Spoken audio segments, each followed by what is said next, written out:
Wow!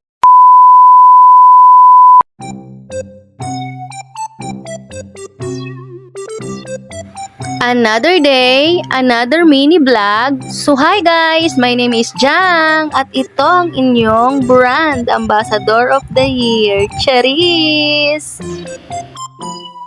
Maaga nga pala akong umalis dyan mga ka-BA kasi maglalakad ako ngayon ng health certificate and mayor's permit. So ayan, ang bali dali-dali akong sumakay dyan ng tricycle papuntang City Hall.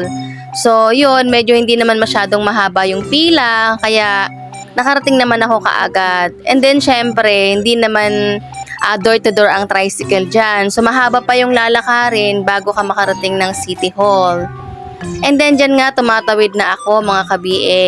And papasok na rin ako dyan ng City Hall para nga kumuha ng health cert. Kaya lang sad to say, yung mga laboratory ko is expire na pala. Akala ko pwede pa kasi last May 26 ko lang yun kinuha. Although yung x-ray ko bago talaga siya, so kaka-x-ray ko lang talaga. And then yung iba ko pang laboratory, bago lang din. Pero yung urine ko, stool, ayan, so expire na siya. So, ayun, bumalik ako, pumunta ako ng clinic, which is kay Menyosa ulit. So, nagpaano ko dyan, nagpakuha ako ng laboratory, which is yung CBC and yung stool and urine. Ayan, so kasi nga, kailangan pala 3 months lang. So, pag lumagpas na ng 3 months, so expire na yon. So, kailangan bago na siya ulit. Ayan, medyo nahirapan ako dyan kasi ang hirap palang dumumi nang hindi ka nadudumi. Ayan, lalo kung sa bahay pa lang nakadumi ka na. So, pagdating mo dyan, talagang wala kang ilalabas. So, siguro mga naghintay din ako dyan ng mga 1 hour. Pinilit ko talagang dumumi dyan. Sobrang grabe. Ang hirap talaga. Talagang tagaktak yung pawis bago ko nakapag dumi. Ayan.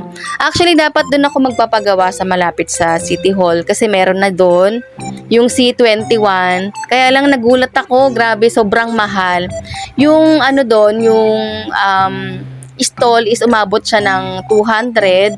Tapos yung urine, siya, 250. So, sobrang mahal. Parang doble to triple yung kinamahal. Samantalang kay Menyosa is 100 lang. And then, yung urine, 100 lang din. Tapos, yung CBC kay Menyosa is 250 lang. Samantalang doon is umabot siya ng 500 plus. So, libo ang gagastusin ko ulit doon.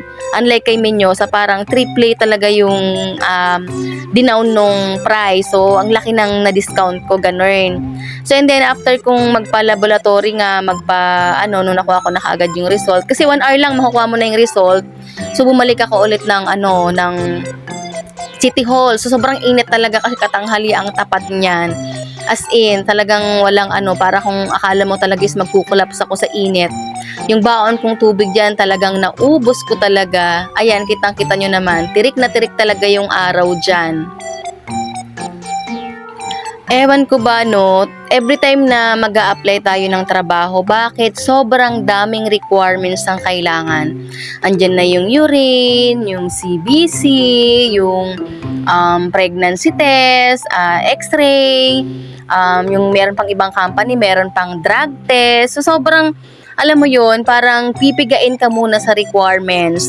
Lalo kapag may mayor's permit pa. Sa mayor's permit, marami talagang requirements ang kailangan. Like nung Hall of Justice, Police Clearance, NBI, Sedula, Barangay Clearance, tapos syempre yung mga tawag nito medical mo din kasi kailangan mo yun sa health cert. So sobrang dami, libo talaga yung ginagastos mo.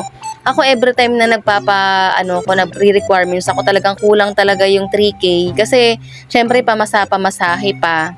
Yun nga, medyo na ako dyan, medyo na surprise ako dyan kasi wala na palang mayor's permit ngayon. So, sobrang happy ako kasi pag kukuha pa ako ng mayor's permit, marami talagang requirements na kailangan. So, ngayon daw, tinanggalan daw yung mayor's permit. So, ang kailangan na lang is yung health cert. So, yun na lang yung kinailangan. Kaya wala na akong pinaroblema about sa mayor's permit. Pero, same pa din kasi sa kumpanya namin, marami talagang hininging requirements.